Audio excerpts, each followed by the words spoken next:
Hey there, drowsy historian here. Tonight we're headed somewhere quiet.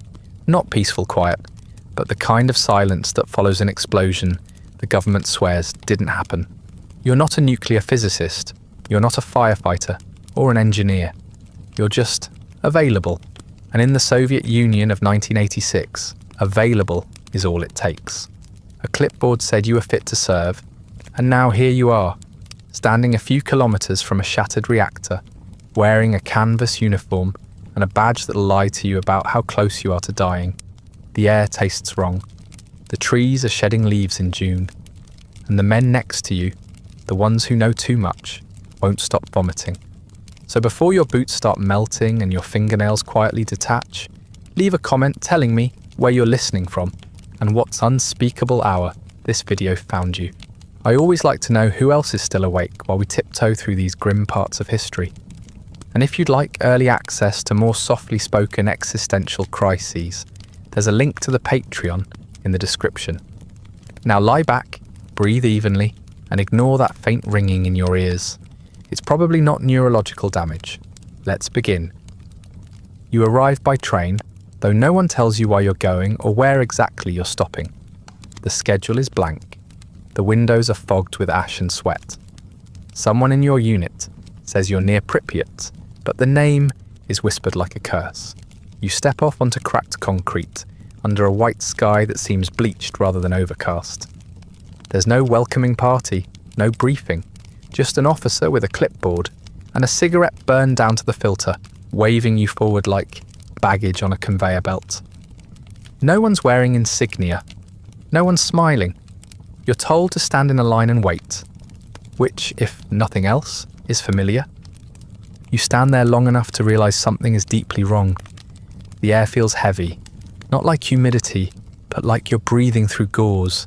It smells faintly of ozone and wet metal, like someone left the lights on in a swimming pool full of car batteries. Around you, soldiers cough into their sleeves and try not to meet your eyes. No one talks. Even the birds are absent. It's not just quiet here. It's sterile, sanitized, a place where sound used to be, but has since been scrubbed away. You've never heard silence like this. It makes your bones feel hollow. Someone eventually hands you a form. It says something about temporary reassignment and vital infrastructure restoration. There's a stamp, some Cyrillic, and a signature that looks suspiciously like it was rubber stamped while the signer was blackout drunk. There's no mention of radiation, no mention of reactors, just local containment operations and a recommendation to avoid unnecessary contact with wild animals, standing water, and Western news broadcasts.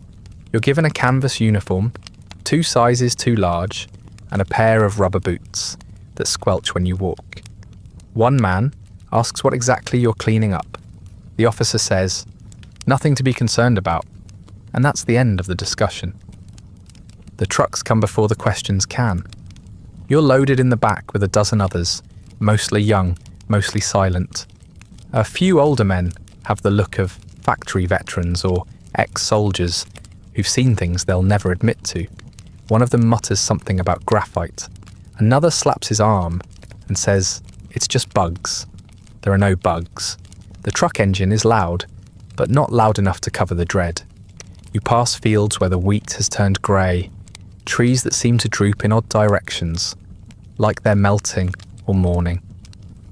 A dog stands in the road and doesn't move as the truck barrels toward it. You close your eyes before the impact. You never hear it. At the sight, your first impression is confusion. There's too much military for a power plant, and not enough order for a military base. Tents have sprung up like fungal growths across the dirt. Geiger counters click in the hands of people who refuse to explain what they're measuring. There's a constant haze in the air. Not smoke, not fog, just a fine shimmer, like heat waves rising from pavement that's never cooled.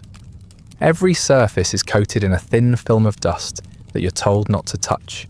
You weren't planning to. You ask someone in a medic's vest what happened. He shrugs, wipes his face with a cloth and says, "It was a fire."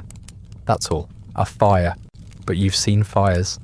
Fires don't leave birds dead in the trees or paint burn marks onto the sky. Fires don't make your skin itch through your shirt. Someone else says it was a test that went wrong. Another says a turbine exploded. One man insists there was no explosion at all, just a leak. But none of them will look at the wreckage. No one even points in its direction. It's like there's a blind spot baked into everyone's vision. An unspoken agreement not to acknowledge the smouldering ruin in the middle of the compound. Eventually, you're given your orders.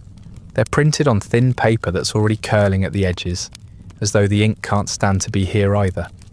You're assigned to Zone 3, Perimeter Debris Operations. You ask what that means. The officer grunts and says, "You'll find out." You're handed a shovel. It's not new. The handle is worn smooth, the metal chipped and darkened. You wonder how many people have used this before you, and whether any of them are still using shovels at all. No one offers a map. No one explains the boundaries. There's a vague gesture in the direction of the sarcophagus and the instruction to follow the markers. You ask what the markers look like. The officer doesn't answer. Behind you, a group of men in full protective gear walk past carrying a hose. Their boots leave dark prints in the dust, like footprints on the moon. You wonder what it means that they're wearing gas masks and you're not. By the end of your first hour, you've stopped asking questions. Not because you're satisfied, but because no one is listening. The place feels like a dream built out of warnings and lies. You try to hold on to the facts you arrived with. Your name, your age, the town you left behind. But already they feel distant. Like details from a movie you half watched in another life. What matters now is simple. You're here, you're assigned, and you're not allowed to leave. The only truth anyone seems willing to offer is this: don't touch anything you can't afford to bury. The thing about radiation is that you can't see it, smell it, or touch it, at least not in a way you'll recognize until it's far too late. That's what makes it such a charming companion out here. Unlike fire, it doesn't crackle. Unlike bullets, it doesn't whine past your ear. Radiation is polite in a way. It doesn't make a fuss. It simply arrives, sits down inside your body, and begins to rearrange you. Quietly, systematically, with the calm precision of someone who has all the time in the world. You're told very little about it, of course. They hand you a dosimeter, a chunky little badge that clicks occasionally and flashes numbers you've never been trained to interpret. You're told to keep it on you at all times like it's a lucky charm or a passport to safety. What they don't mention is that many of the dosimeters don't work properly, and even the ones that do have a habit of maxing out without warning. When that happens, the reading just stops, flatlines. You might think that means the danger has passed. It hasn't. It means the danger has graduated beyond the device's ability to care. For reference, the average person picks up about 0.1 microsieverts of radiation from eating a banana. That's not a joke. Bananas contain naturally occurring potassium-40, and someone somewhere decided that was a good baseline for comfort. A chest X-ray? About 100 bananas? A whole body CT scan? 10,000? The rooftop you're heading toward? Let's just say it's less. A few bunches of bananas and more. Congratulations, you're now the banana. The core itself emitted doses high enough to kill in under a minute. That's not speculation, that's geometry. But you're not standing on the core, thankfully. You're working around it, near it, next to it. That distinction is supposed to make you feel better. It doesn't. Even at the distances you're allowed to be, some surfaces are so radioactive that you'd absorb a year's worth of background radiation just by sitting on them for a lunch break. Not that you'll get one. Radiation doesn't respect your schedule. It doesn't care if it's break time. It doesn't care that you're 23, relatively healthy, and had plans to visit your cousin in Minsk next month. It just keeps leaking through walls, through clothing, through you. What radiation does inside the body depends on a few factors, none of which you control. There's the type of radiation, alpha, beta, gamma, neutron. There's the dose, How much? How fast? And then there's your body itself. Your genes, your age, your bad luck. Once inside, it begins damaging cells like a drunk carpenter swinging a sledgehammer through drywall. It rips through DNA, tears apart cellular instructions, breaks the machinery that tells your body when to grow, when to stop, when to die. Sometimes your cells panic and shut down. Sometimes they mutate. Sometimes they just forget what they were supposed to do and start multiplying with all the grace of a spreadsheet on fire. Radiation doesn't kill you directly. Not usually. It sets off a chain reaction. It frays your immune system. It scars your lungs. It turns your gastrointestinal tract into a battlefield. Your body begins failing at all the little things you didn't know it was constantly doing right. You bruise easier. You can't heal from cuts. Your gums swell. Your bones ache. Your stomach knots and stays that way. It's not dramatic like the movies, it's just relentless. And worse, it's internal. You can't run from it because it's already behind your ribs, ticking. You might assume someone would tell you how to protect yourself, but most of the men around you are just as in the dark. Some were given short pamphlets, printed in bulk, describing vague hygiene protocols and food safety tips. Don't touch exposed metal. Don't drink from open sources. Wear gloves, even if they're too big. Others received nothing at all. You hear rumours that the officers got better gear, more detailed briefings, higher quality dosimeters. But that's not your rank. And anyway, envy is a waste of energy when your white blood cell count is already doing its best impression of a sinking ship. There's something uniquely Soviet about the whole affair. A disaster this vast, this complex, and this misunderstood becomes an exercise in forced optimism. You're told not to worry. You're told to keep working. You're told the readings are within acceptable limits, a phrase so vague it could apply to anything from soup temperature to reactor exposure. And you believe it because the alternative is worse. The alternative is accepting that you're being poisoned slowly by something that looks like nothing at all. Some men wear their dosimeters like talismans. They tap them nervously. They shake them as if that might make the numbers change. Others ignore theirs completely, stuffing them in pockets or leaving them in the barracks so they don't have to confront what they already suspect. It's easier to be afraid of something you can name, but radiation is a fog. It has no face. It doesn't growl in the bushes or crawl through vents. It simply is, all around you, all the time. Eventually, you learn to stop thinking about it. You accept the taste of copper in your mouth. You ignore the rash that won't fade. You chalk the fatigue up to bad sleep, the dizziness to dehydration. You get used to feeling worse in the morning than you did the night before. You stop asking how many sieverts it takes to kill a man and start asking how many a man can take before anyone notices he's dying. You stop fearing the exposure and start fearing the silence that follows it. Because here, no one tells you when you've had enough. They just stop calling your name at roll call. You're issued your equipment from the back of a faded truck that looks like it once carried potatoes and dignity and has long since run out of both. The quartermaster doesn't speak. He gestures. You hold out your hands and receive what appears to be a uniform, though uniform is a generous term. It's more of a sack with sleeves. The fabric is coarse and stiff, smelling of damp storage and industrial soap. The trousers have a drawstring waist that doesn't work, and the jacket's buttons seem to have been sewn on by someone with a grudge against consistency. There's no label, no size. If it fits, it's an accident. Your boots are made of rubber, the same kind used in dairy farms and flooded basements. They slosh when you walk, trapping sweat against your skin until your feet feel like boiled dumplings. The soles are thin, softening just enough to let you feel every rock, shard, and warped metal plate beneath you. There's a faint chemical odour baked into them, something between disinfectant and rubber cement.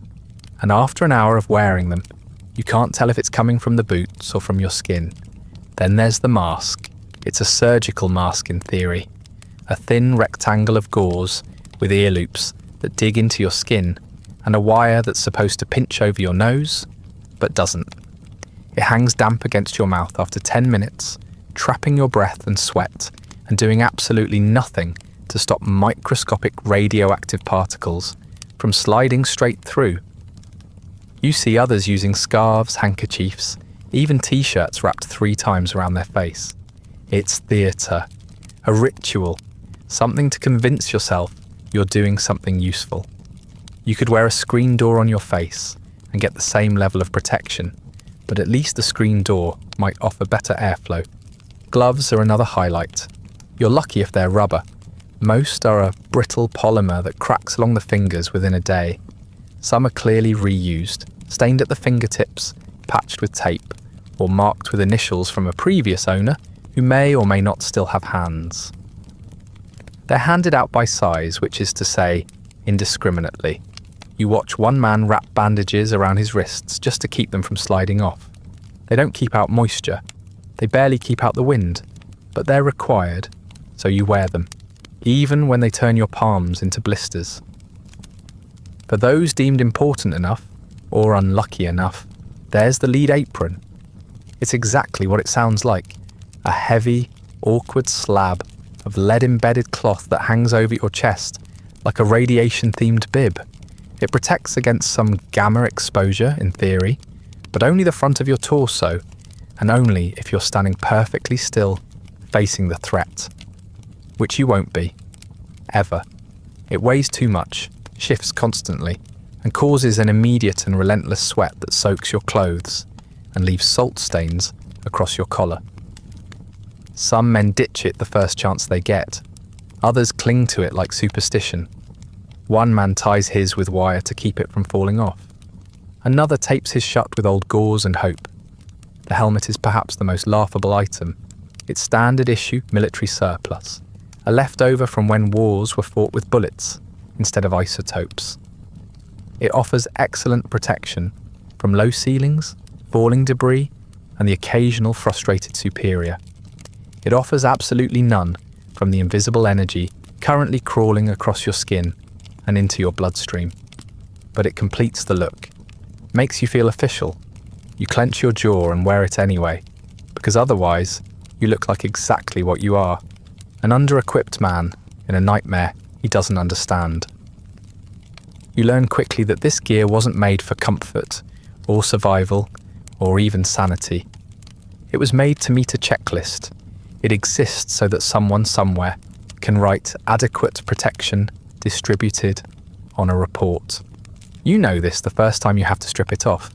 The inside of your jacket is soaked. Your socks are wrung out like sponges. Your undershirt has formed a second skin of salt and grime. You stink, not just of sweat, but of metal and chemicals and something else, something sour and unfamiliar, like mold crossed with electricity. Changing becomes a ritual, not of cleanliness, but of damage assessment. You peel off each layer slowly, inspecting the rash on your forearm, the welts along your hips where the waistband chafed. You rotate your boots to avoid new blisters, forming on top of old ones. You scratch at your neck until it bleeds, then wrap it with a strip of torn towel. You're not alone in this. Every man you see is red-eyed, raw-skinned, hunched slightly forward like his clothes are slowly eating him alive. You hear rumours of better gear, sealed suits, proper respirators, thick gloves that don't fall apart like pastry dough. But those are reserved for the reactor core teams, or so they say. Some believe the gear exists only in propaganda films. Others insist they've seen the real thing, worn by men who never take their helmets off and never speak to anyone else. Either way, you won't be getting any of it. Not here, not in your zone. After a few days, the gear stops feeling like something you put on. It starts feeling like part of you, a second, worse skin. You don't notice the stench anymore. You stop complaining about the itch. You grow used to the sense that your clothes are quietly failing at their one job. Protection becomes less of a concept and more of a hope, something you murmur to yourself as you step into another cloud of dust, another sealed building, another moment where you pretend your body isn't absorbing something that will never leave. At first, the plan was to use machines, robots, remote-controlled marvels of Soviet engineering, designed to withstand radiation and perform delicate cleanup tasks from a safe distance. That's what the officials said anyway. That's what they told the foreign press.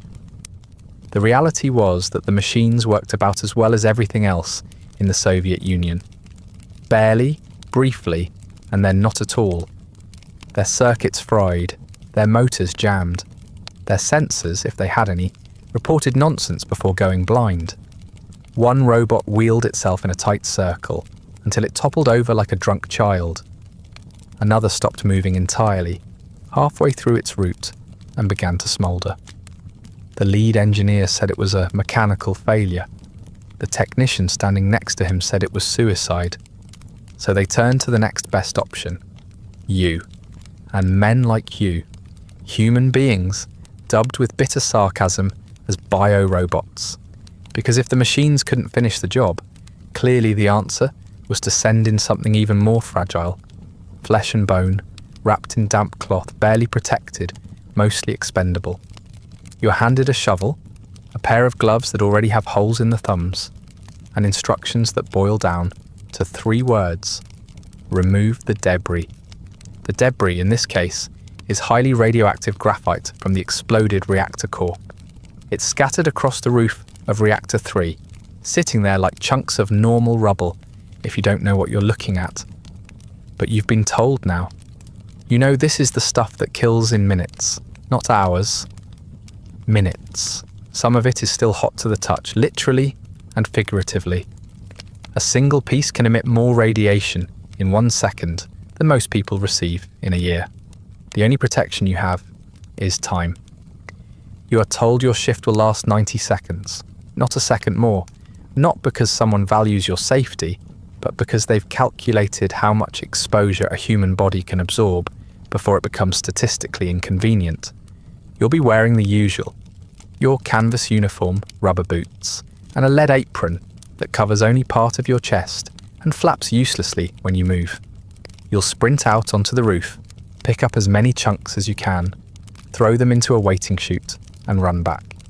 That's the entire strategy. Human beings use like remote-controlled garbage claws. You wait at the edge of the roof with 10 other men, each of you silent, staring down at your own feet like you're at the edge of a diving board no one wants to step off. An officer holds a stopwatch and a whistle. When he blows it, the first man runs. You watch him disappear around a corner. You hear the scrape of metal against metal.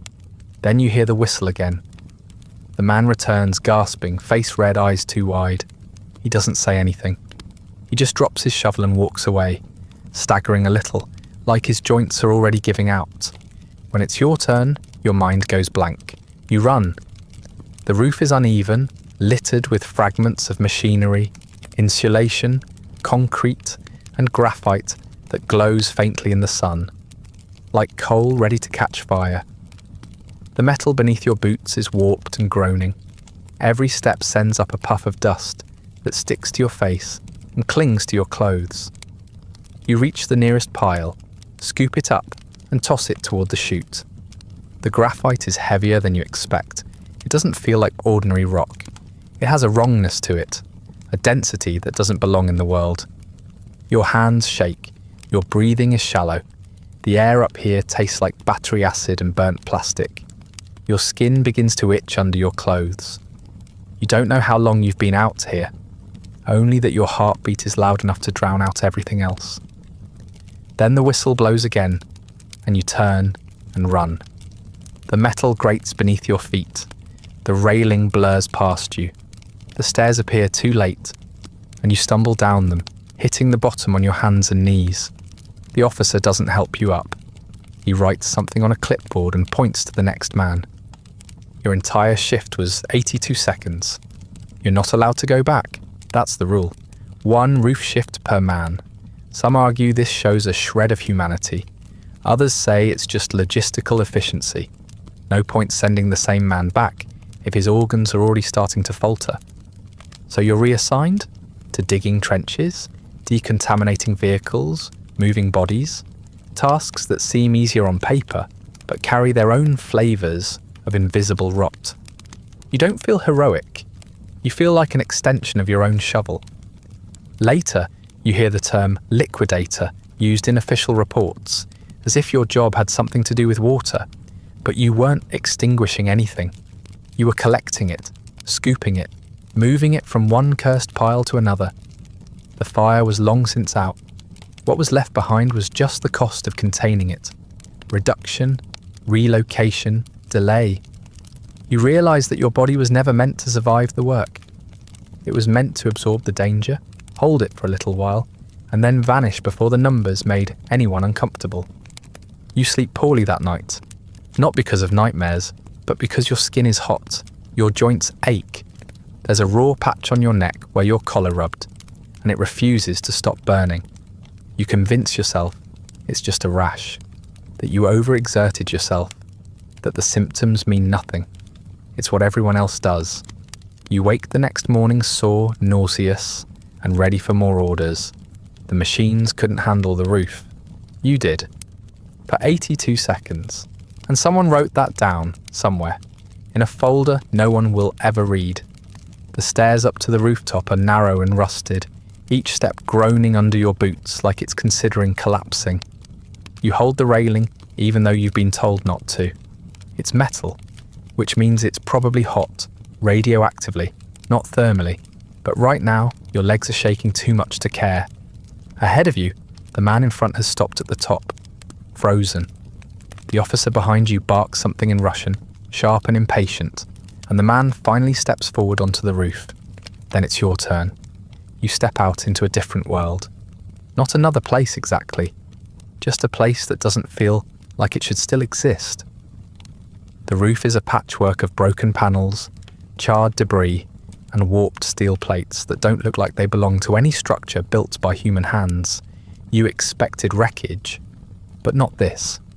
This is something worse, something diseased. The surface hisses faintly underfoot like it's breathing. There's a shimmer in the air, not quite smoke, not quite heat, more like reality is having trouble rendering the place correctly. You move forward as instructed. Your time has started. You can't see the man with the stopwatch anymore, but you know he's watching. You know he'll blow the whistle eventually, but not yet. Now it's your job to make the most of your 90 seconds. So you grab the shovel from your shoulder, set your jaw, and walk toward the nearest pile of graphite. You don't know why you thought it would be dull grey like the drawings in your school books. Instead, it's blackened and fractured, with sharp edges and veins of dark red running through it, like cooled lava or dried blood. It doesn't look like something that came from inside a reactor. It looks like something that clawed its way out. Your gloves don't help. The graphite cuts right through them. You scoop as much as you can in one motion and hurl it toward the chute. It lands with a clatter that echoes too loud for open air. You grab another piece. The second one is heavier. You can feel the weight pull at your arms, but also something else, like it's humming. You don't know if the vibration is real or if it's just your nerves starting to fray, but either way, you move faster. You have to. The heat is worse than you imagined. It's not just the sun, which is already burning down on your shoulders, but the roof itself. The metal radiates warmth in pulses, like an oven that doesn't know it's supposed to be off. The soles of your boots are softening. Every step sticks slightly, then pulls. The air tastes chemical and sharp, and every breath feels thinner than the one before. Your lungs are working overtime, but they're drawing in nothing useful. You cough once, then again, and now your head is ringing like someone's banging pots inside your skull. You keep going. You lift another chunk, throw it, wipe your sleeve across your forehead, realize the sweat has already soaked through the fabric.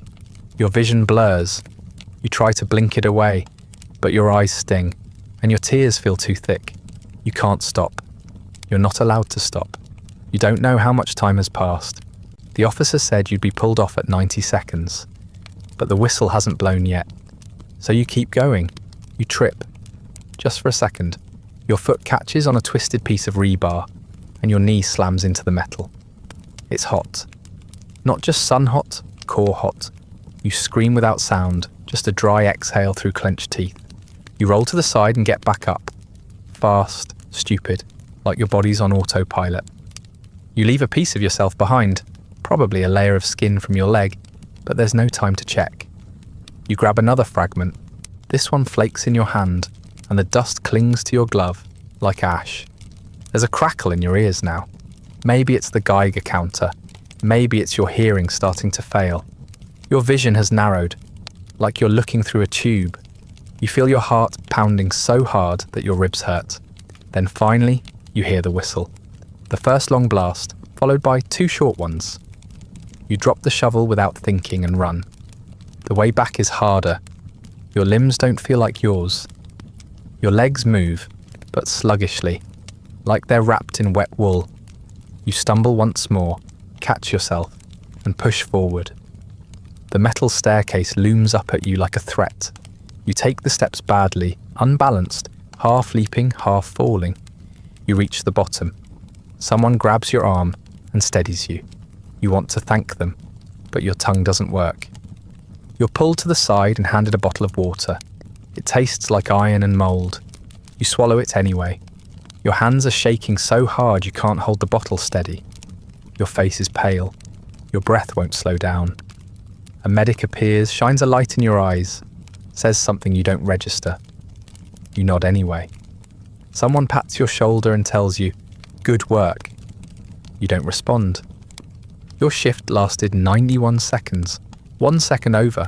The officer scribbles something on his clipboard and says nothing. You're told to rest, to sit in the shade, to eat something. You do none of those things. You stare at your gloves, they're torn. The tips of your fingers are red and blistered. Your uniform is scorched at the knees. You feel like you've been microwaved from the inside out. Somewhere inside you, something essential has shifted. You don't know what it is yet, but you know it won't be coming back. You're not alone out here. There are thousands of others, some in uniform, some in overalls, some in lab coats stained with things they no longer try to wash out. They arrive in buses, on foot, by train, carrying duffel bags, toolboxes, folded documents, and the same expression you've come to recognize in every mirror, cautious determination, wrapped in quiet dread. No one says what they're really thinking, but you see it in their eyes. Everyone is calculating. How long will I be here? How much can I take? How much is this worth? The man in the bunk next to yours is 22, a conscript from Belarus who was told this counted as military service. He brought a deck of cards and a small book of poetry, neither of which he's touched since arriving. He spends most nights sitting upright, picking at the edge of his blanket and whispering numbers to himself. Maybe days, maybe sieverts. He says he'll get a certificate and a bonus when this is over. Enough to buy a car, maybe even an apartment. He says it like a prayer, a superstition passed down from men who didn't come home. Then there's the miner from Donetsk, older than the rest, broad-shouldered and always smoking. He says this isn't the worst job he's ever had, which is somehow both comforting and horrifying. He volunteered. At least that's the word he uses. He was told they needed men to dig a tunnel beneath the reactor to install a cooling slab. And when he asked if it was dangerous, the recruiter laughed and said, "Everything's dangerous." Now his hands shake when he drinks, and his teeth are turning black. But he keeps digging, one bucket at a time, muttering that the earth is cleaner than the air up here. You meet a medic who never takes off her gloves. She wears 2 pairs at a time, changes them 3 times a shift, and still keeps a bottle of iodine in her breast pocket like it's holy water. Her eyes are always red, though she claims it's just the dust. You see her sit with dying men and take notes while their skin peels away. She never flinches. She just writes and nods and presses her lips into a line so thin it looks like it might disappear altogether. She says she's documenting everything for a report. You don't ask who the report is for. Some of the men laugh, not often and not joyfully, but there's a sharp, bitter edge to the way they joke. They call themselves the Glowing Boys, okay, or the Half-Lives. They name their squads after chemicals and curse like they're trying to drive the poison back out through their lungs. You hear one man shout, "I bet I'll be sterile by next week." And the laughter that follows isn't laughter at all. It's a kind of collective exorcism. If you can name the fear, mock it, throw it back in the reactor's face, maybe it can't get to you. At least not right away. Others stay quiet. Entire units of young men move like ghosts, heads down, faces drawn. You see them shoveling debris, scrubbing trucks, building fences around fields that no one will ever walk through again. They don't talk about the work. They don't speculate about the long-term effects. They're just trying to get through the day. You ask one man why he came here, and he shrugs. "I didn't know what it was," he says, "and now I do." Not everyone was tricked. Some knew exactly what they were walking into. They came anyway. Maybe out of loyalty, maybe guilt, maybe because they believed it was better to die doing something that mattered than to live knowing they did nothing. You meet a former firefighter who came back even after being hospitalized in the early days. He still has burns on his arms and a tremor in his hands. When you ask him why, he says, "Someone has to." Then he takes another drag from a cigarette and walks into the smoke without hesitation. And then there are the ones who pretend it's not happening. Denial is a survival strategy, a popular one. You see men ignore symptoms, nosebleeds, nausea, sudden fatigue, as if admitting them makes them real. A man collapses during latrine duty and insists he just skipped breakfast. Another vomits behind the tents every morning and says it's the food. No one corrects them. You start doing the same. You stop counting headaches. You don't mention the rash on your leg or the sharp pain in your gut. It's better that way, more manageable, less real. You begin to understand that everyone here has made a kind of private bargain. For some, it's money. For others, pride. A few are clinging to vague promises of reward or recognition, but most are just trying to survive long enough to leave. There's no single reason anyone ends up here, only layers of pressure, illusion, desperation, and force. You're all moving through the same poisoned air, working in the shadow of the same silent horror, each man carrying a slightly different story about how it came to this. At night, the camp smells of sweat, smoke, and industrial soap. The tents creak when the wind rises. Someone coughs endlessly in the distance. You lie awake listening to it and wonder if he'll be there in the morning. You wonder if you will. There's no heroism here, not really. No speeches, no music. Just people doing what they were told, or what they had to, or what they couldn't avoid. And one by one, they're breaking, quietly, steadily, invisibly, not with a scream, but with a shuffle, a slump, a sigh. By the time you arrived, the fire was out. Not the danger, just the flames. What you stepped into was the aftermath, the slow motion collapse.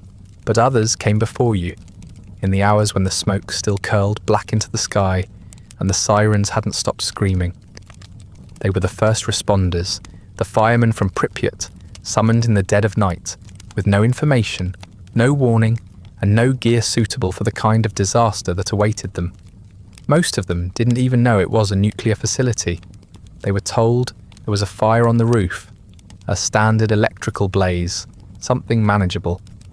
They arrived in ordinary trucks, the kind used for house fires and traffic accidents.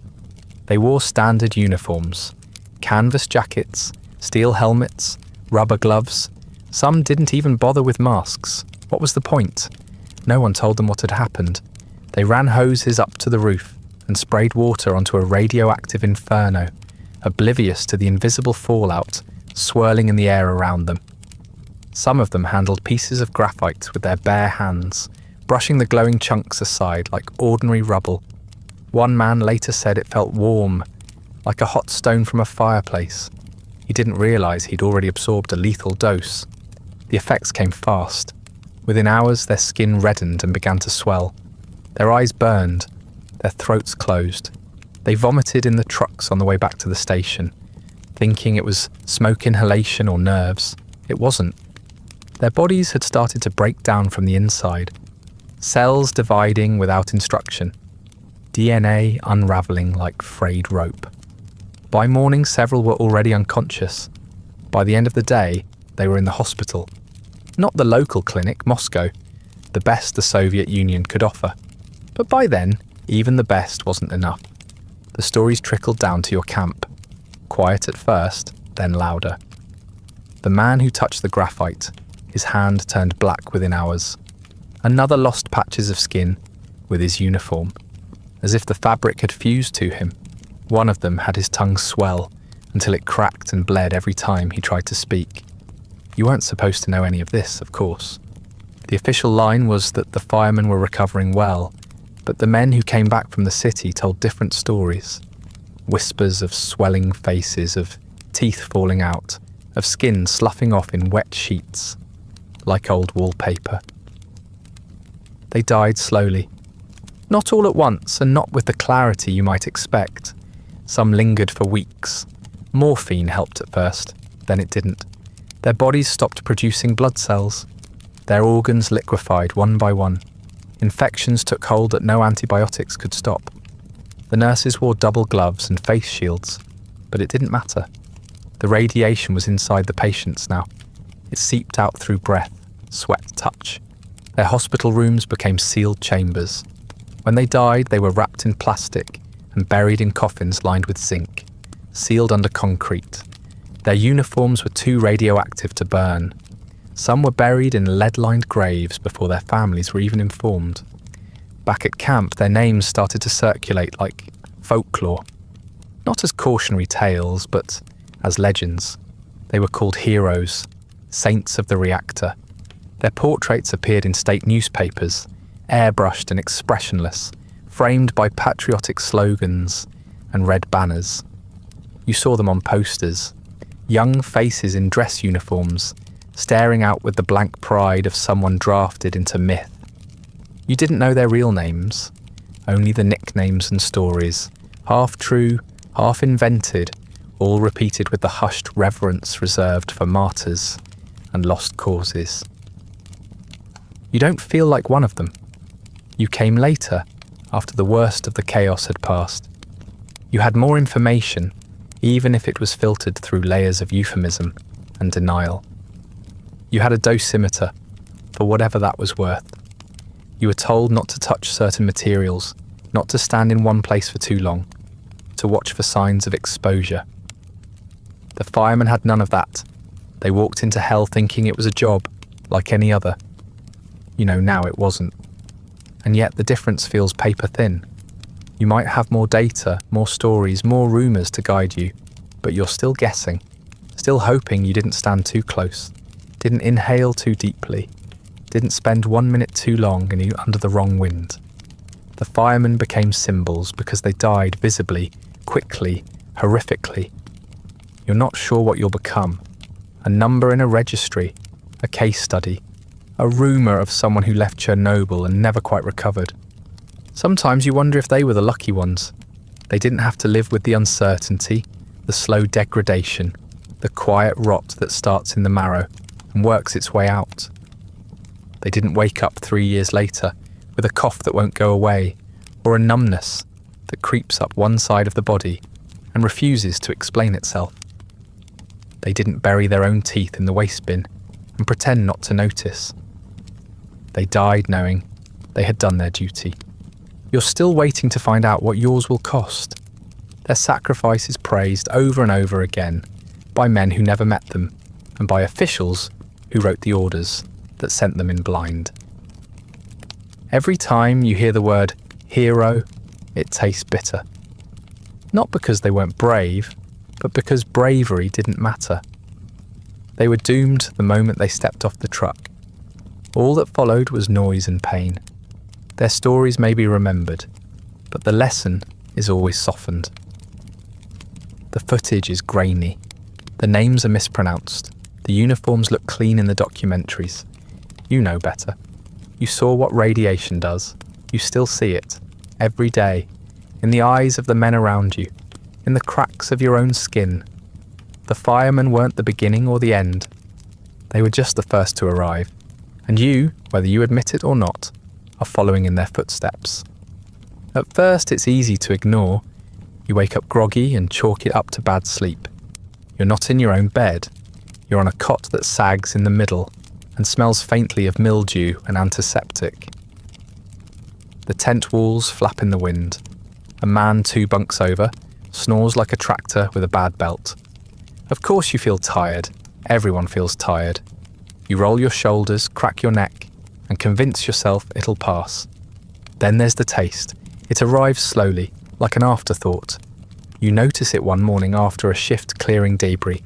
Something metallic, sharp, like a coin pressed against your tongue. You drink water, chew gum, try rinsing your mouth with iodine. Nothing helps. The taste isn't on your tongue, it's in your blood. You don't know that yet, but part of you suspects it.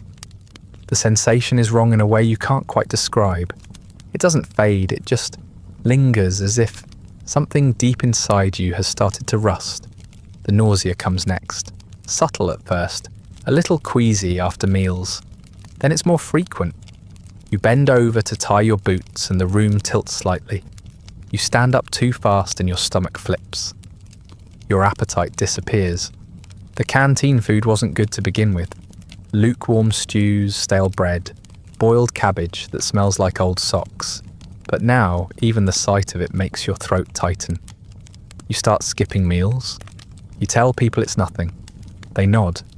They say the same. Fatigue settles into your body like wet cement. It's not just tiredness. It's heaviness. You move like every joint is carrying its own private hangover.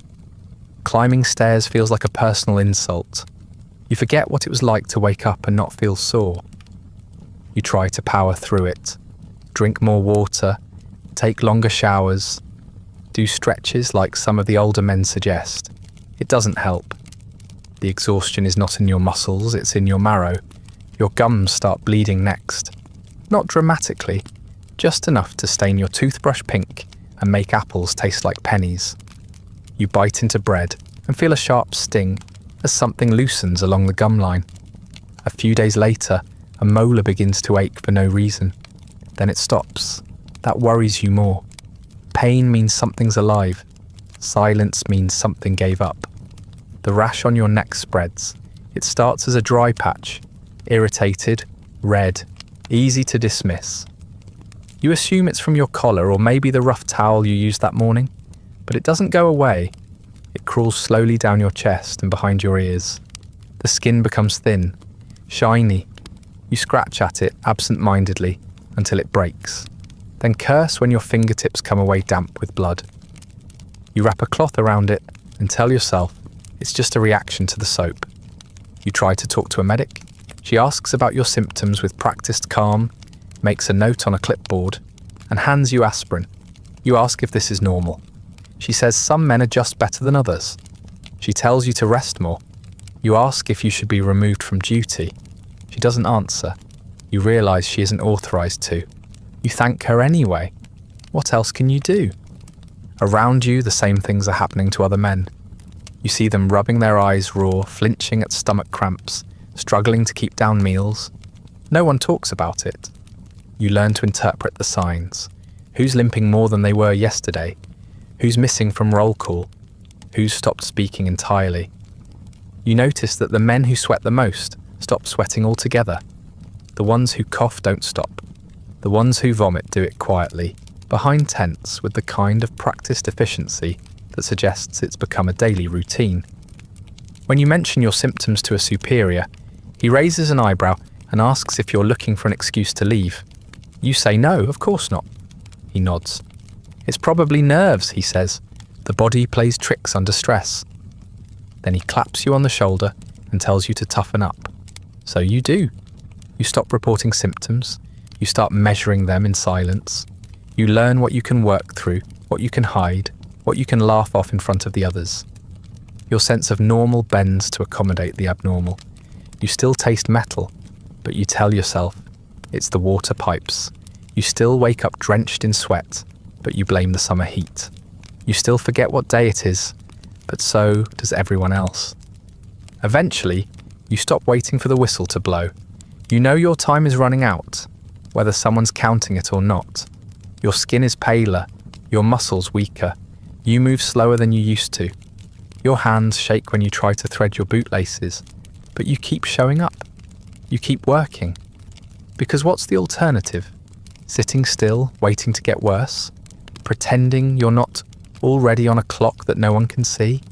You start to understand that radiation doesn't kill you in a dramatic wave. It wears you down, molecule by molecule, like a tide slowly pulling the beach out from under your feet. One day, you'll take off your shirt and find a bruise that wasn't there the night before. You'll look in the mirror and see a stranger. You'll forget a name you've known for years. And by then, it'll be too late to change course. So you keep moving. You keep lifting. You keep digging. You stop wondering when the sickness will arrive. Because it already has. It just hasn't decided how loud it wants to be yet. You don't go to the hospital right away. Almost no one does. The men who do are the ones who can't stand, who wake up soaked in their own sweat and forget where they are, who pass out mid-task and wake up only long enough to vomit into a bucket. You tell yourself you're not there yet. You can still walk. You can still lift a shovel. You can still pretend that the ringing in your ears is just dehydration and not something unraveling deep in your nervous system. Besides, you've heard things about the hospitals, none of them reassuring. When you finally get sent in, it's not because you asked to go, it's because someone else notices. A medic sees your hands shaking too much to hold a canteen. A supervisor watches you fumble your gear 3 times in a row and decides you're no longer useful. They load you onto a transport truck with 4 other men, none of whom speak. You don't know where you're going. You don't ask. Everyone has stopped asking. The hospital is a converted school building on the outskirts of the zone, stripped of desks and filled with rows of metal cots, most of them occupied. The walls still have faded chalkboard outlines and alphabet posters curling from the corners. You think of classrooms, of childhood, and then immediately wish you hadn't. The air smells like bleach and spoiled meat. The fluorescent lights flicker so often, you're not sure whether your vision is failing or the wiring is. You're told to sit down and wait. So you do. The waiting area is already full. Some men are doubled over, others sit very still, staring ahead at nothing in particular. One is humming to himself, a low, tuneless sound that's more unsettling than soothing. A nurse walks past with a tray of syringes. Another pushes a cart loaded with gauze, scissors, bandages already soaked with something brown. There are no charts, no names being called, no clear sense of order. Just a room slowly filling with men who don't know whether they're getting better or worse. Eventually, a doctor appears. He's in his 30s, maybe younger. It's hard to tell. His coat is stained and unbuttoned, and he carries a clipboard like it might decide to leave on its own if he lets go. He glances at you, checks a form, and nods toward an empty cot. You sit. He asks questions. Are you vomiting? Can you stand unaided? Do you have lesions? You nod to some, shake your head to others. He writes things down. You don't recognize the words, but you do recognize the speed. He's moving quickly because there are too many of you and not enough of him. They take blood. They weigh you. They measure your pulse and your temperature and your blood pressure. But the numbers don't seem to matter. No one comments on them. No one explains what's happening. You ask if you'll be kept overnight. The doctor says, maybe, which means yes, but not because it will help. There's just nowhere else to put you. In the room next to yours, someone is screaming, not constantly, just in intervals, as if the pain arrives in waves. You try not to listen. You try not to think about what's happening behind the sheeted doorway. Across from you, a man begins coughing up something black. A nurse rushes over with a towel. She doesn't look surprised. She just folds the towel when he's done and takes it away without speaking. You see a man from your own unit, Yuri you think his name was, lying on a cot 2 beds down. His skin is yellow and shiny, stretched too tight across his face. He doesn't blink. You think he might be dead, but then his lips twitch slightly. You don't speak to him. He wouldn't recognize you anyway. The machines don't work. The X-ray is broken. The dosimeter is shared between 3 rooms, and only works if someone smacks it on the side first. There are too few IV poles, so some bags hang from coat hooks or are taped directly to the bed frames. The power flickers.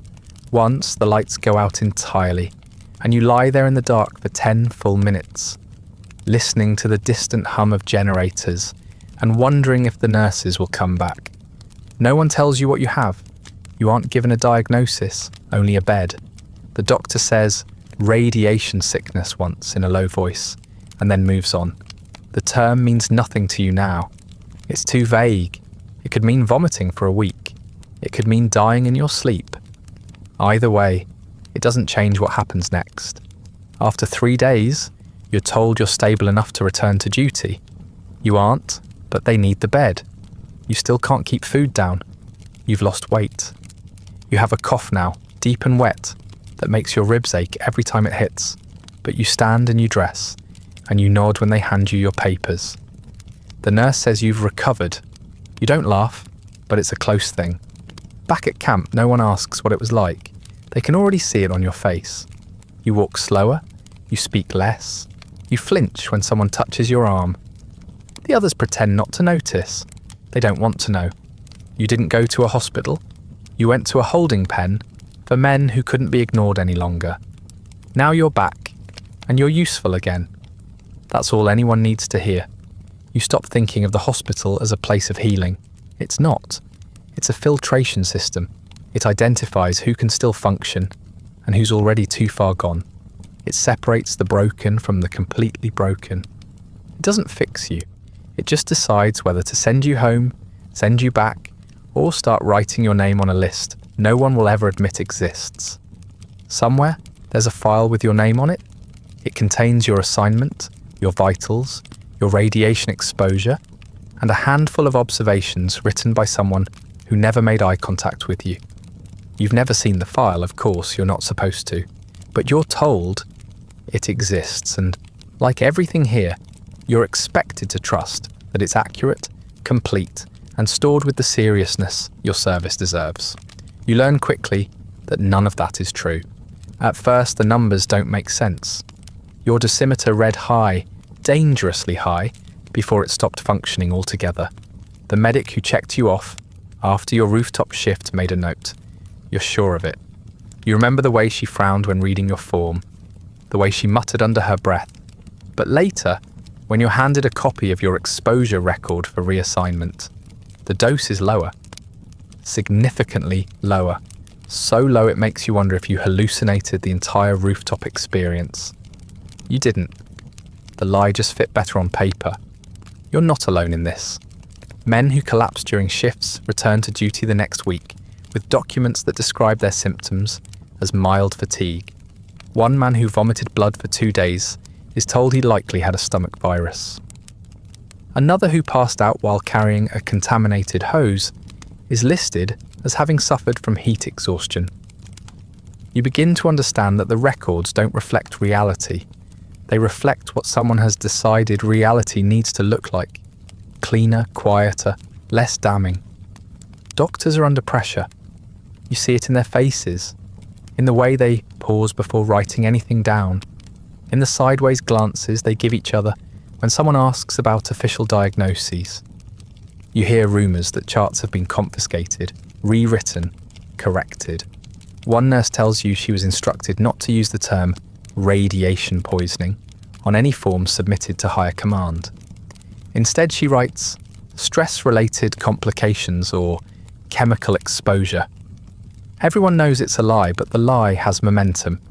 It's already halfway to Moscow before the truth gets out of bed. And then there are the men who disappear, not into the zone, out of it. You hear about them in passing. Someone in your unit misses morning roll call. Someone else says he was sent to a hospital in Kiev, or maybe Minsk.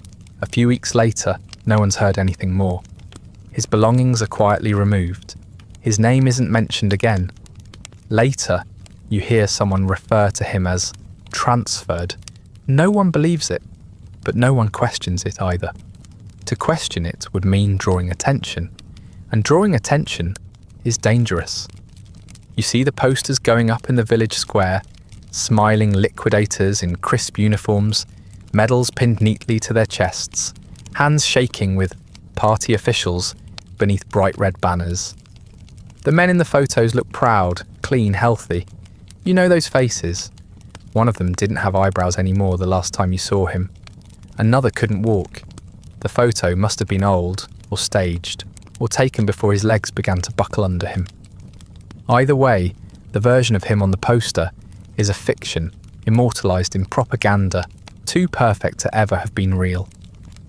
The official newspapers run stories about how the situation is under control. They print charts with the recovery timelines and articles praising the strength of Soviet industry. They mention radiation, only in vague terms, carefully framed within paragraphs about heroism and duty. You read an article one day that claims exposure levels are comparable to a long-distance flight. You laugh quietly and tear the page in half. No one stops you. They've stopped reading too. Sometimes you wonder what version of your story will end up in the archives. If someone opens your file years from now, what will they see?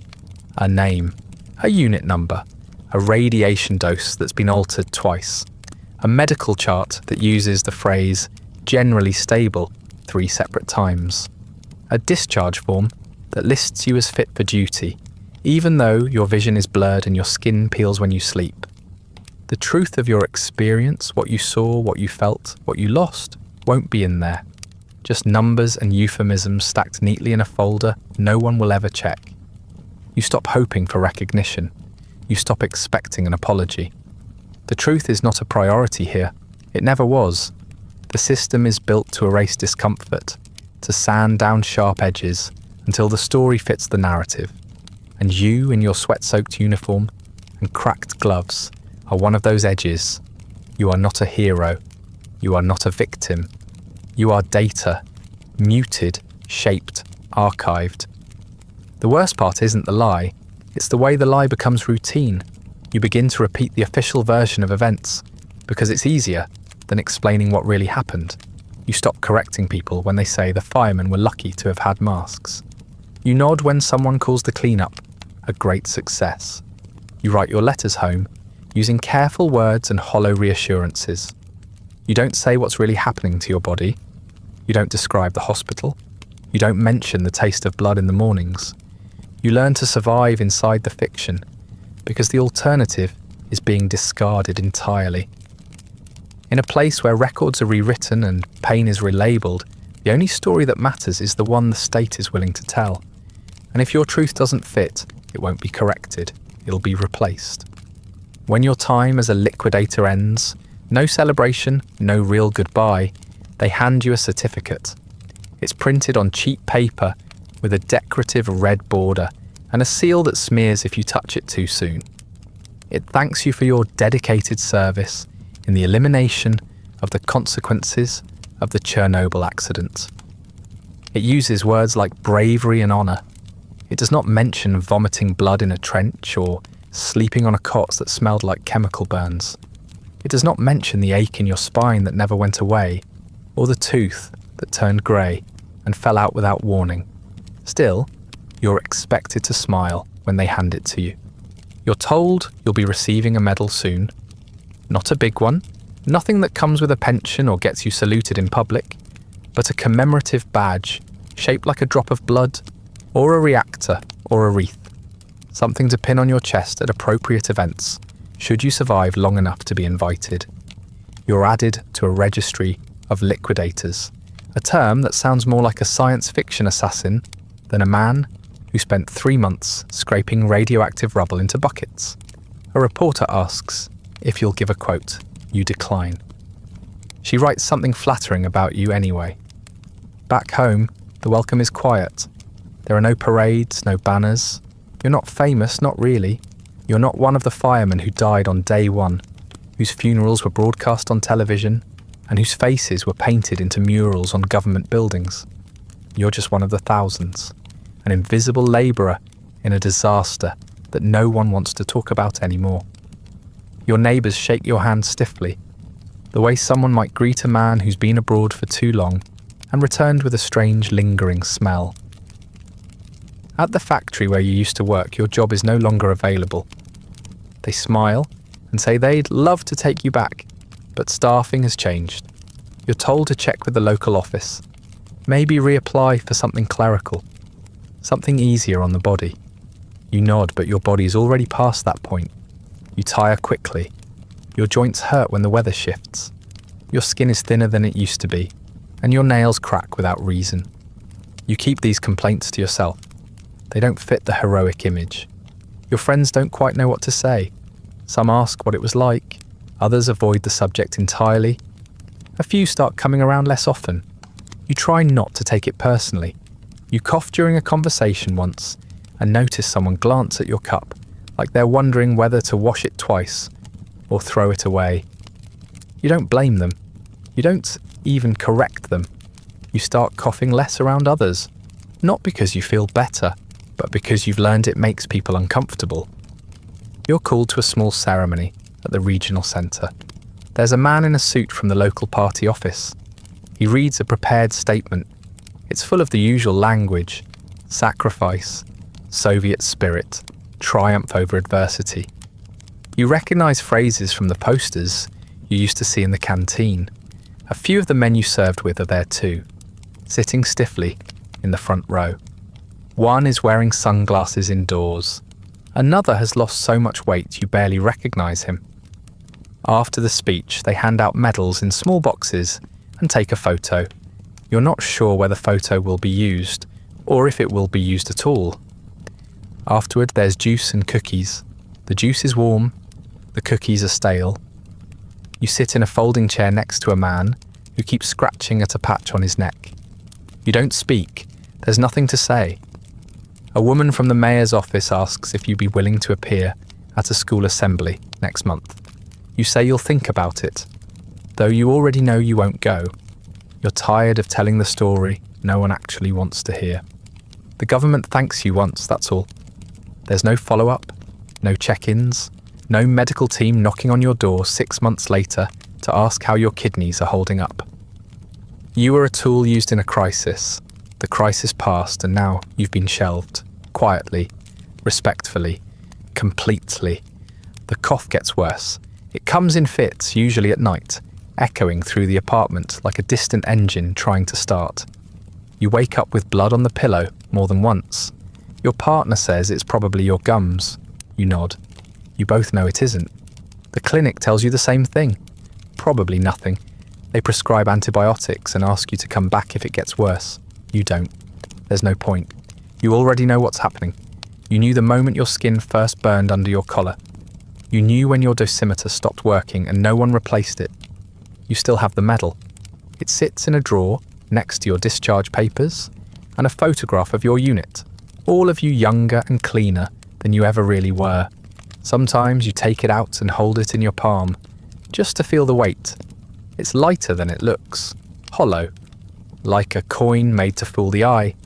You think about melting it down, turning it into something else, something useful. But you never do, because some part of you still wants to believe it meant something, even if no one else remembers why it was given.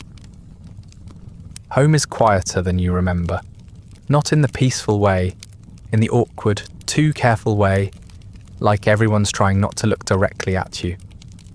The furniture is where you left it. The hallway rug still curls at the corner. The same window sticks when you open it, but something's shifted. Your apartment is smaller now, or maybe you're just bigger in all the wrong ways, heavier with silence, warped at the edges, slightly radioactive in a way no Geiger counter could fully measure. Your family means well. They ask if you're hungry, if you're tired, if you need anything. Then they flinch when you cough. They look away when you roll up your sleeve to show the rash that hasn't healed. At first, they treat you like a guest, then like a patient, then quietly, like a problem they don't know how to solve. They tell you to rest. They tell you to go outside. They tell you to stop worrying so much. Their voices are always gentle, but there's something behind the words, hesitation maybe, or fear. You try to slide back into routine. You visit old co-workers who don't say it, but clearly don't want you staying long. You walk through familiar streets and wonder if people notice your limp. Your joints are stiff now, unpredictable. Your skin dries and cracks around your knuckles, even in summer. You see a friend from school across the road, and almost wave. Until you remember, you look nothing like the version of yourself they last saw. You let them pass, they don't recognise you anyway. The doctors say you're within range. The test results are mostly normal if you don't look too closely. Your red blood cell count is low, your weight has dropped, your sleep is broken, and your stomach can't handle what it used to, but you're still technically functioning. And that's all the bureaucracy requires. You get a stipend, it arrives late, it's small. You're told there may be more compensation once the paperwork clears, though no one can say when that will be. You don't hold your breath, you know better now. The real weight doesn't come from pain, it comes from doubt. You look fine, that's what people say, and what they mean is, you don't look sick enough for us to take this seriously. You're walking, you're talking, you're not missing any limbs or coughing up blood in public, so you must be exaggerating. You must be anxious. You must be reading too many articles. The phrase "you're lucky to be alive" is supposed to be comforting, but all it does is make you feel ungrateful for being broken in ways no one wants to see. You start to withdraw, not on purpose at first, you just grow tired of explaining why you're tired. Tired of saying no to dinner invitations. Tired of brushing off the worried glances or the "you look pale today" comments that trail off without follow-up. You stop offering updates. You stop trying to explain that, no, this isn't something you'll recover from. It's something you adapt to, like a limp, or a stutter, or a name you didn't ask for but have to answer to anyway. There are days you wake up and don't recognise yourself. Not because you've changed that much, but because the person you were before Chernobyl feels fictional. He had plans, he had energy, he had skin that didn't flake off when he dried his hands. That version of you is gone. In his place is someone functional, polite, quiet. You make tea, you sweep the floor, you fold laundry, you cough into the sink and run the water until the red fades. You don't talk about it. The worst part is the distance. Not from strangers, you expected that. It's from the people who love you, or try to. They don't know what to do with this version of you. You're different now, and that makes them uncomfortable. They keep asking when you'll feel better. You tell them soon, and you both pretend to believe it. The gap between you grows quietly, like mould beneath wallpaper. You can still smile at each other. You can still share a meal, but something in the room is always rotting. You get good at pretending. You laugh when you're supposed to. You nod at the right moments. You keep your sleeves down and your voice level. You tell the story the way they want to hear it, emphasizing the medal, the teamwork, the sacrifice. You don't mention the blood. You don't describe the peeling skin or the men who didn't come home. You don't say that sometimes you still feel like you're back on the rooftop, breathing in ash that never fully left your lungs. Eventually, even you start to forget what parts of your body hurt before, and which ones are new. Pain becomes background noise. You stop tracking symptoms. You stop logging meals. You learn to live inside the erosion. Your identity thins, like the hair on your arms, like the colour in your face. You're still here technically, but less of you shows up every day. There's no ceremony for this part, no ribbon cutting, no speech. No one thanks you for enduring the aftermath. You just wake up, open the curtains, and try to keep breathing through whatever's left. You did your job. You came home. That was supposed to be the happy ending. It isn't. You were lucky, supposedly. You came back. You can walk. You can talk. You can still remember your name on most days. When you sit in the clinic waiting room and look at the faces around you, that's what they say. You're one of the fortunate ones. But the more time passes, the more the line between lucky and doomed begins to blur. Because surviving isn't the same as escaping. And for every one of you who made it out, there are a dozen who didn't. Some died quietly in hospital beds. Others never even got that far. There are towns that don't exist anymore. Evacuated, bulldozed, renamed. Villages swallowed by the exclusion zone, turned into ghost maps and cautionary tales. Pripyat, once full of children, swings, market stalls, now sits behind fences and signs marked with the trefoil symbol. Its buildings overgrown, its windows shattered, its silence complete. You meet people who used to live there. They carry photographs in their wallets, like proof that life once happened in that place. Families were told they'd be gone for 3 days. Most never went back. Some of their homes are still full of plates on tables, toys on shelves, calendars frozen in April. The fallout didn't stay behind the fence. Wind doesn't care about borders, neither does rain. It spread north and east and west, across rivers, forests, farmlands. Belarus got the worst of it, though they were hardly mentioned in the briefings.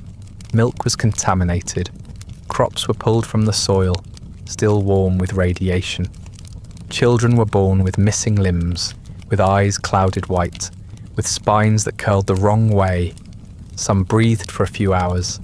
Some lived longer, only to grow up inside medical folders, thick with words like mutation and developmental delay. Their parents were told it wasn't connected, just bad genetics. Coincidence. You've seen the cemeteries, not the neat public ones with headstones and flowers, but the restricted plots where the first responders are buried in lead-lined coffins, sealed under concrete.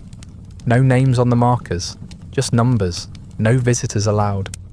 Their clothing was too radioactive to burn, their remains too dangerous to handle without protective suits. You hear stories about nurses who attended the funerals wearing hazmat gear. You hear about family members denied entry. Some didn't even get a body back, just a form to sign and a pension that barely covered rent. You see the long-term costs in the faces of the next generation. Children with brittle bones, teenagers with hearts too weak for stairs, entire classrooms filled with kids who need regular blood tests just to make it through the month. Some of their parents were liquidators, some weren't. But the dust got into everything, into clothes, into cellars, into the hair of the dogs that roamed the abandoned villages. No one knows exactly how far it reached, or what the numbers mean anymore. You stopped believing the numbers years ago. You meet women who are told not to have children, then told they were safe, then blamed when their babies didn't survive. Doctors shrug. Officials deny. Records go missing. You learn that radiation doesn't just break bodies, it corrodes the truth. And once the truth breaks, it doesn't grow back the same. You're not special. You're just part of a generation that was quietly erased. Not all at once, not violently, just faded out. Your cohort ages faster than it should. Your reunions grow smaller each year. You know fewer and fewer men who still work full shifts, who don't carry medication in their coat pockets, who can stand for more than 10 minutes without pain. You stop calling it bad luck. You stop calling it anything at all. It's just the shape of your life now. Warped at the corners, soft in the middle. Some men keep fighting. They file appeals. They demand recognition.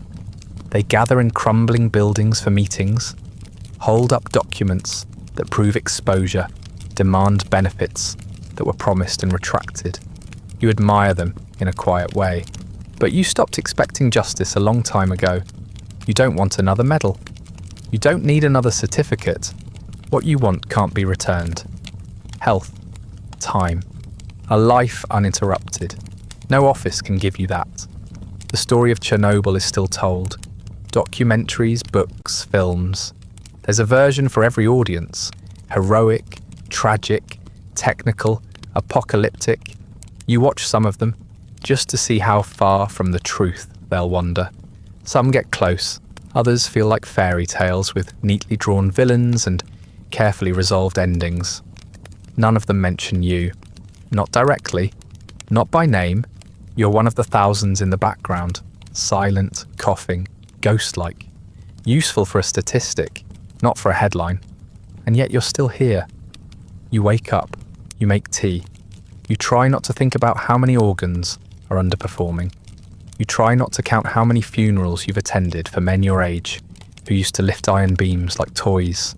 You try not to imagine what your bones look like now, or how long until your liver stops pretending it's coping. You don't need a doctor to tell you the numbers. You know.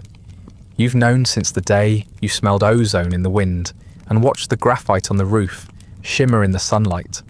Some people call you a survivor. Others don't call you anything at all. The state forgot you. History misplaced you. But your body remembers. The damage is printed in your cells, carved into your marrow like a signature. The legacy of Chernobyl isn't just a failed reactor or an empty city. It's you, and the slow, quiet way your body proves, year after year, that the accident never really ended. You did what you were asked to do, not because you wanted to, not because you understood the full scope of what was happening, but because that's what was expected. Orders came down. You picked up the shovel. You put on the uniform. You climbed the stairs, stepped onto the roof, and stood where machines failed and men before you fell. No one offered you a choice that felt real. You moved forward because backward didn't exist. There was no glory in it, not in the moment. There were no speeches playing from loudspeakers or stirring anthems rising in the background. Just your breath in your mask, your boots sticking to a hot metal surface, the weight of something unseen burrowing slowly into your blood. The heroism came later, printed in newspapers and whispered by officials. But you didn't feel like a hero. You felt like a placeholder, like a part that could be swapped out once it wore down too much to function. Maybe you made it home, maybe you didn't. Maybe your name ended up on a plaque in a government hallway, or maybe it faded from a list typed on a dusty typewriter and filed away forever. It doesn't really matter anymore. You existed in that moment, and that was enough. You stood in the center of a disaster that tried to erase everything it touched, and even if you couldn't stop it, you didn't run. That counts for something, or at least it should. The world moved on. It always does. New disasters arrived. New headlines took over. The zone stayed where it was, fenced off and monitored by instruments that beat more often than they should. Scientists walk its borders now. Tourists visit and pose for photos near moss-covered amusement rides. Some treat it like a relic. Others treat it like a curiosity. Few treat it like a graveyard. Fewer still remember that men like you were once there with shovels and brooms, cleaning up what could never truly be cleaned. You left a part of yourself there, maybe in the dust that settled into your boots, maybe in the bunker where you tried to sleep but couldn't stop shaking, maybe in the cough that never left. It wasn't always visible, the damage. That's how radiation works. It's patient. It lingers long after the applause has faded and the banners have been taken down. It waits until you're quiet, until the world stops looking, and then it finishes what it started. But you mattered. Not in the way statues are made for, not in the way that earns parades. You mattered in the quiet way, the way someone matters when they do what others won't, when they step into the unthinkable, not because they were brave, but because there was no one else left to do it. You helped hold the line between disaster and denial. You helped buy time for the rest of the world to understand what had gone wrong. It's possible no one thanked you properly. That wouldn't be surprising. The thanks came late, and uneven, and mostly in the form of paperwork. They didn't see what you saw. They didn't breathe what you breathed. They didn't feel their insides turn soft under the weight of invisible forces. But some of us remember, and some of us are still telling your story, even if it takes 40 years and a midnight video to do it. So you can rest now. You've carried enough. The world didn't stop because of what you did, but maybe it paused long enough to think. Maybe, in some quiet office or some quiet mind, your work caused a little bit of hesitation before the next mistake. Maybe that's the best any of us get. A little more time for someone else. A delay in the next disaster. A warning whispered just loud enough to be heard. You were loyal. You were used, you were human, and they sent you into something inhuman and expected you to cope. And somehow you did. You endured without fanfare. You broke slowly and silently and far away from the cameras. You were built for none of it, and you did it anyway. That's what people never understand about men like you. It's not the strength, it's the silence. So close your eyes now. Let the metal taste fade. Let the heat lift from your chest. Let the dust settle for good this time. If your body aches, let it. If your memories come in flashes and fragments, that's all right. You were there. You remember enough. You can let go of the rest. The zone is quiet now. The birds came back, though they don't sound quite right. The trees are taller but twisted. The silence remains, though it no longer feels sterile. It feels sacred, like something too large to explain left its mark and then moved on. And under that silence, in the soil and the stone, there's still a trace of you. A footprint no storm has washed away.